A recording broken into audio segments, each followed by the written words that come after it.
coach for the growing number of seniors using medical marijuana. And a Syrian library built beneath the rubble of war. Next on PBS NewsHour Weekend. PBS NewsHour Weekend is made possible by Bernard and Irene Schwartz, Sue and Edgar Wachenheim III, the Cheryl and Philip Milstein family, the JPB Foundation, Rosalind P. Walter, in memory of George O'Neill, Barbara Hope Zuckerberg. Corporate funding is provided by Mutual of America, designing customized individual and group retirement products. That's why we're your retirement company. Additional support has been provided by the Corporation for Public Broadcasting, a private corporation funded by the American people. And by contributions to your PBS station from viewers like you. Thank you. From the Tisch WNET studios at Lincoln Center in New York, Hari Srinivasan. Good evening and thanks for joining us. In dueling rallies in Hong Kong today, pro-democracy and pro-government protesters hit the streets. Nearly 50,000 people came out to support the island's government and police, according to organizers. They braved the rain, waved Chinese flags, and held signs that said, "Police force, keep it up." Meanwhile, on the other side of the harbor, thousands of teachers protested what they see as the erosion of the one country, two systems government enshrined after Britain handed over Hong Kong to China. Both marches were sanctioned by the police and peaceful. Separately, pro-democracy protesters gathered at a police station with laser pointers on purpose. The authorities recently deemed the lights weapons. Protesters say it's yet another pretext for unjustified arrests. Tensions are high since several recent protests and the fierce police responses have turned violent. It's the 11th weekend of protests in the semi-autonomous Chinese territory, and there is no sign they are slowing down. A mass pro-democracy rally is planned for tomorrow. Sudan's pro-democracy movement and its ruling military council signed a landmark agreement to share power today. Following weeks of negotiations between the two sides, the deal creates a transitional sovereign council. Mediated by Ethiopia and the African Union, the council will consist of both military and civilian representatives and will remain in power for at least 3 years. The military overthrew former President Omar al-Bashir in April following months of violent protests demanding an end to his 3-decade-long authoritarian rule. The legal battle over an Iranian tanker that has been detained off the coast of Gibraltar for more than a month intensified late yesterday. Just days after Gibraltar's decision to release the ship, a U.S. court unsealed a warrant to seize the vessel. The U.S. alleges the Iranian tanker is attempting to send a shipment of crude oil to Syria in violation of U.S. sanctions. According to officials in Gibraltar, the ship, the Grace 1, has permission to leave the region and may depart tomorrow or Monday. For the first time in more than 2 weeks, landline phone services are being restored in certain parts of Indian-administered Kashmir. Indian officials said restrictions on the movement of people were also being relaxed in some areas and that government offices were open. However, cell phone and internet service was still down in most of the region. Indian security forces in the area remained on high alert as anti-India protests have periodically broken out. The Muslim-majority region has been under a security crackdown and media blackout since India's prime minister announced the removal of its autonomous status on August 5th. Today, groups from the far right and the far left marched through downtown Portland, Oregon. Police and city officials have been preparing for today's potential clash between rival forces for weeks. This afternoon, Portland police said they had seized a number of weapons from the demonstrators and urged people to stay out of the streets. For more on Sudan's power-sharing agreement, visit pbs.org/newshour. A bomb went off in Kabul today at a crowded wedding reception. There are reports that dozens of people were killed. There was no immediate claim of responsibility. The blast is the latest of many attacks in the capital city. The U.S. still has 14,000 troops in the country. Yesterday afternoon, at his New Jersey golf club, President Trump met with his national security team to discuss ongoing negotiations with the Taliban and the possible withdrawal of U.S. troops. Those peace talks with the Taliban ended last Monday with no deal. Joining me now for more on the 18-year-long U.S. war is Kathy Gannett, senior correspondent for Pakistan and Afghanistan at the Associated Press. Thanks for joining us. Now, how close are we to having an agreement where U.S. troops would be withdrawing? I think quite close. Certainly, Zalmay Khalilzad, the U.S. envoy that's negotiating, has said that that they've really made progress, and the Taliban have said that they pretty much dotted all the I's and crossed the T's, and they're part of a larger agreement, and the negotiations with the Taliban are focused mostly on withdrawal timetable, both of U.S. and NATO troops, as well as guarantees from the Taliban that they will work against terrorism, will ensure that Afghanistan is no longer, can never be another staging arena for terrorist attacks worldwide, and particularly, of course, in the United States. So I think that's very close. So it's in phases, but it's certainly moving toward a final agreement, and certainly the U.S. has been very clear, both Secretary Pompeo and Ambassador Khalilzad, that they want an agreement by September 1st. Yeah. Presidential elections are scheduled for the 28th. Several candidates aren't even campaigning because they don't see elections actually occurring, because if you have a peace deal, most certainly the Taliban will not sign on to anything that accepts an election so soon after. Yeah. There's a lot of things that will be part of negotiations. What happens with the militias that are heavily armed inside Kabul and elsewhere associated with government officials? Yeah. What happens with the Taliban fighters? What about the role of women? Constitution. The role of women. Afghanistan is a conservative country.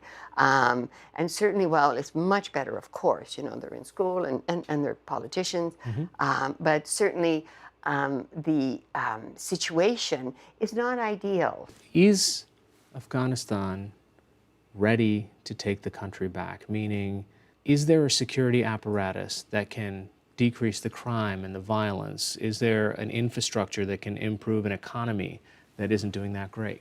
It's very difficult, but also you have to remember that the international community has been there 18 years, and the situation is worsening in terms of security. Most Afghans, ordinary Afghans, not government or whatever, will say, but 18 years, billions of dollars, I feel more insecure today than I've ever felt. And corruption is still a huge, huge issue in Afghanistan, within the government, within the ministries, within just even how business is done, and highways are difficult to travel. From criminals, from Taliban, from other insurgents, you have the Islamic State that is there as well. The president wants all 14,000 people out. Is that possible? I think the agreement that the Taliban will sign on to will demand all leave. It is hard to imagine that they will not leave behind military personnel and intelligence personnel who can continue to battle the Islamic State, to ensure, because the main concern for the United States, and understandably, is that its security is guaranteed. But I'm sure that they won't be there as U.S. military troops. I think the Taliban are very clear. They want the 14,000 gone. I think they understand that the anti-terrorism guarantees are going to come with oversight. Kathy Gannon of the Associated Press, thanks so much for joining us. Thank you very much.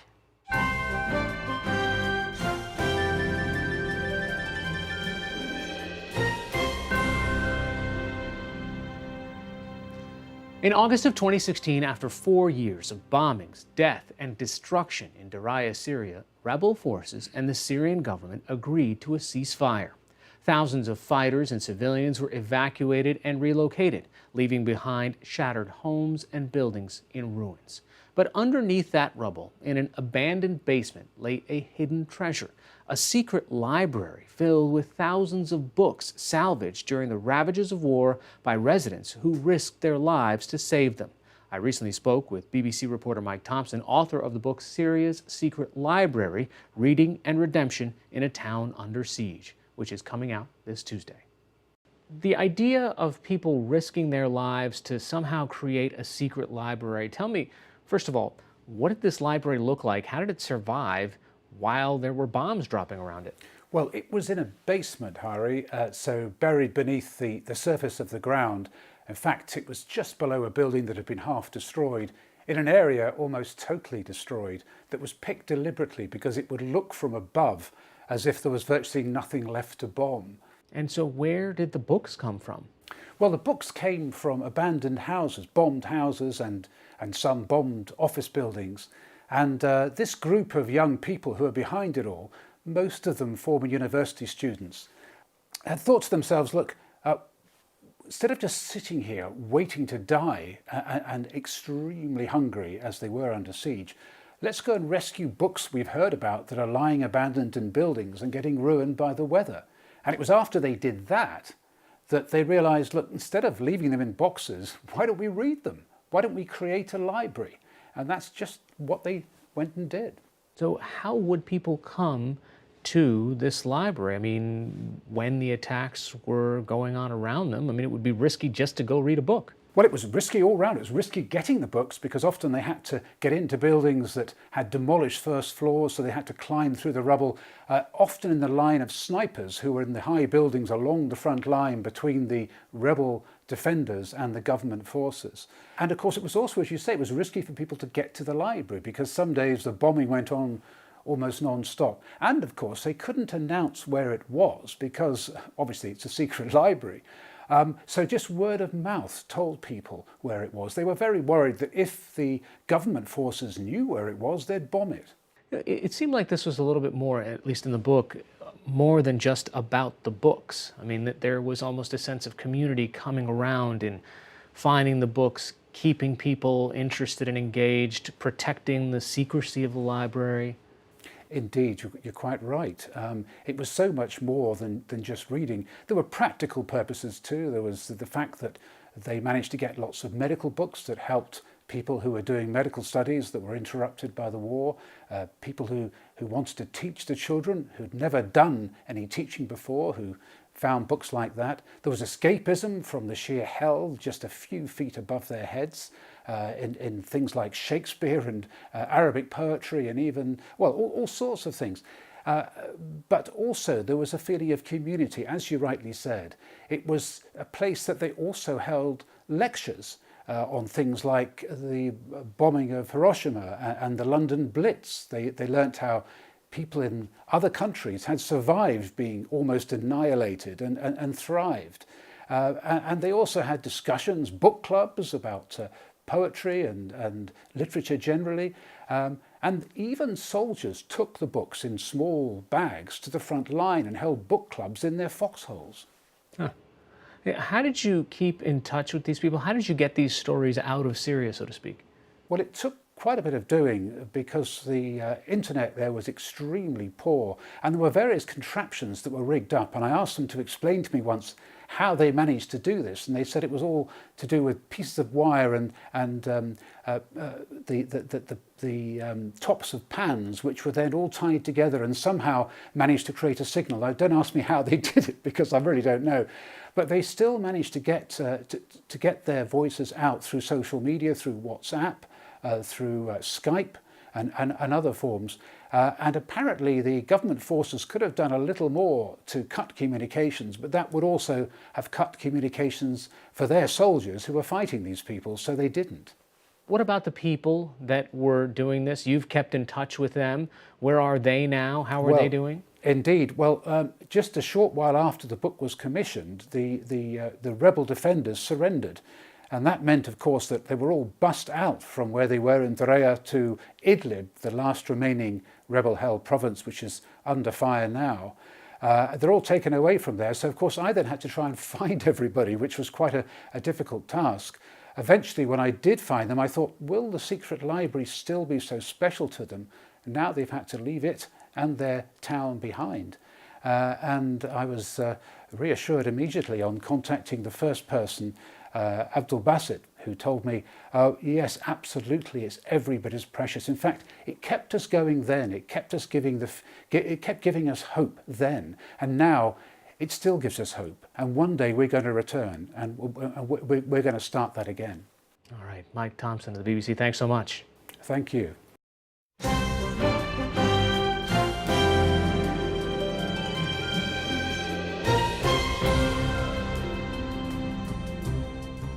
Medical marijuana use is now legal in 33 states and the District of Columbia, and senior citizens are the country's fastest growing population of new users. One such person, a former police officer living in Arizona, never thought he'd ever give the drug a try, let alone help others learn how to use it. He'll tell you himself how that came about in this story from our colleagues at Arizona Public Media. You have to understand this medicine in order to fully make use of it. There are two critical principles. Number one is strain selection. You have to have the right strains. And number two is the dosage. So if you don't get these two right, you're either too stoned or you're not cutting the pain or whatever the symptoms are. So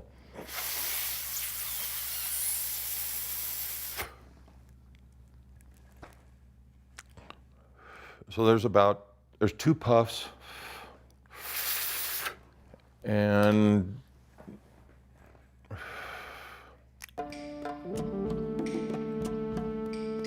I'm already feeling the relaxation. So within seconds. Born in Arizona, Safford, moved to Tucson when I was just a little guy. CDO High School, we moved up where I met Dorothy, going to school.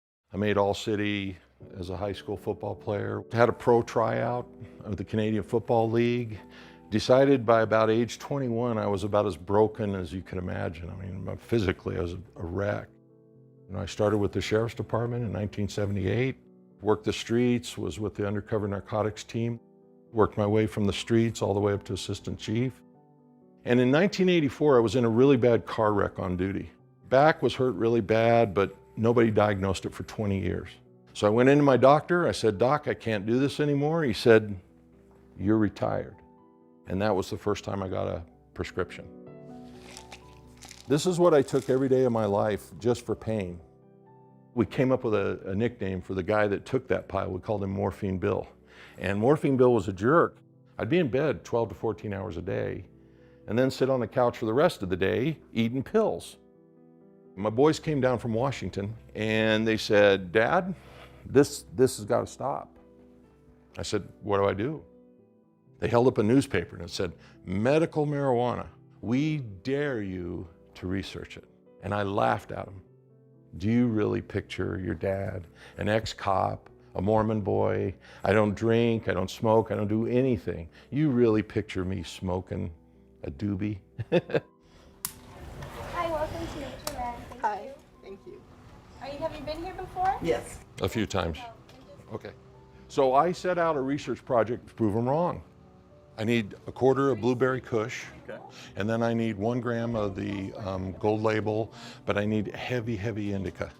I studied and studied and studied, and the more I learned, the more I realized the problem was not with cannabis, it was with my personal biases.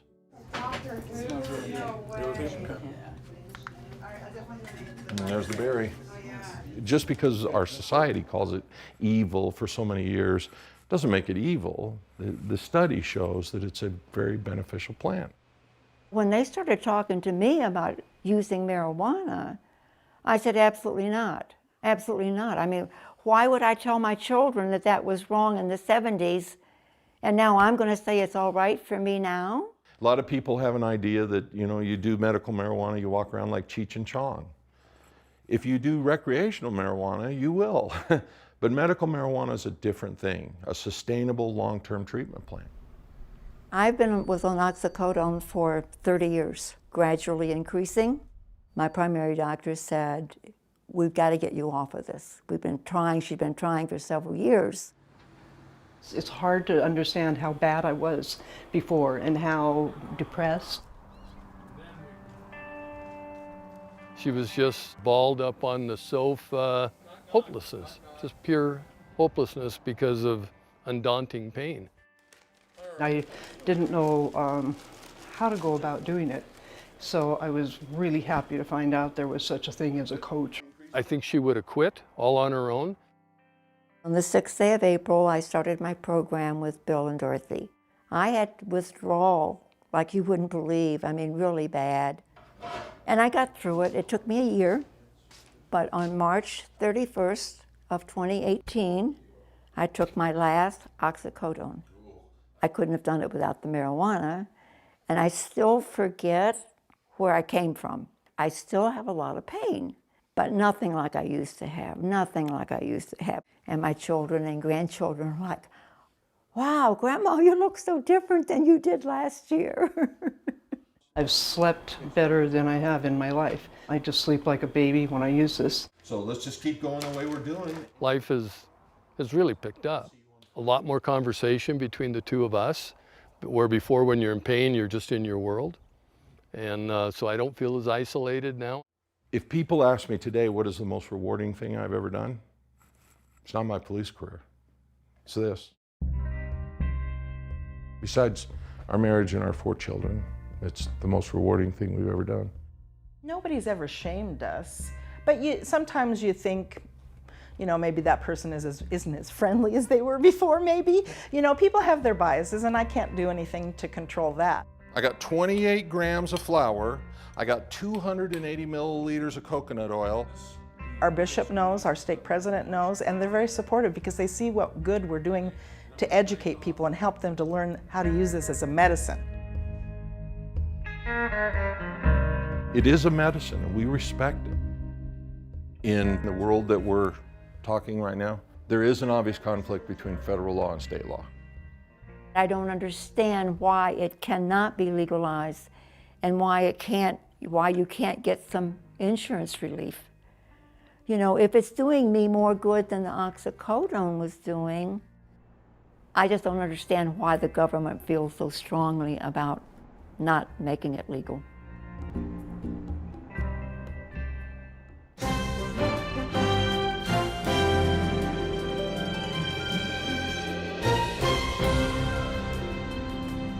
Finally tonight, 63-year-old Margie Ricard was one of the 22 people killed when a gunman opened fire on August 3rd in an El Paso Walmart.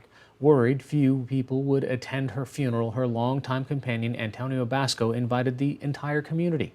And yesterday, in 100-degree heat, hundreds of people from all over the country did just that, waiting in line for more than 3 hours to say farewell to a woman few of them actually knew. That's all for this edition of PBS NewsHour Weekend. I'm Hari Srinivasan. Thanks for watching. Have a good night.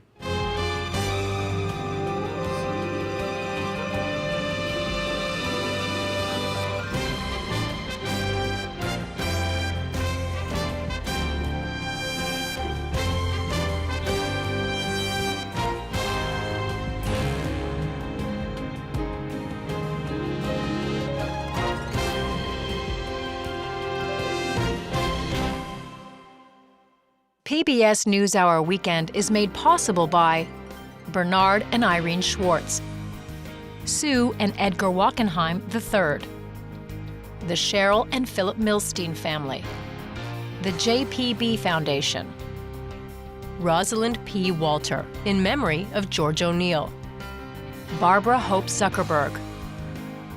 Corporate funding is provided by Mutual of America, designing customized individual and group retirement products. That's why we're your retirement company.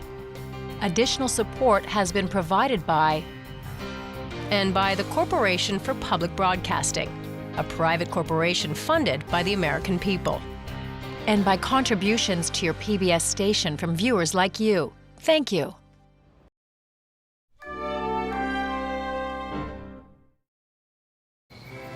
Be more.